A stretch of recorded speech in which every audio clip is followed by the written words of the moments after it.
We're moving on to the main rectangle class. Let's start with the constructor.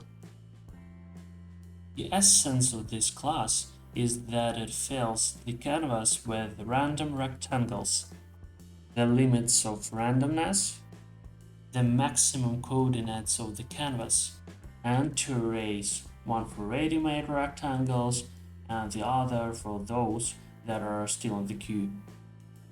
The computing function. Here we've declared an auxiliary function. It should fill the area to the right of the x value and from y to y max values with random rectangles. Specifically in this place, we want to fill the entire left border of the canvas. Let's move on to the function itself. While the y value is less than maximum value, generate random width and height for the rectangle. Check whether we've gone beyond the boundaries of the canvas. Create a rectangle, adjust it to fit all the others, and add it to the cube.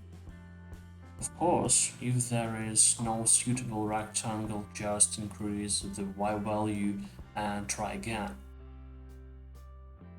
To display the result, we need a drawing function. Let's run the code. And yes, the entire left border is covered with rectangles. That's all for now.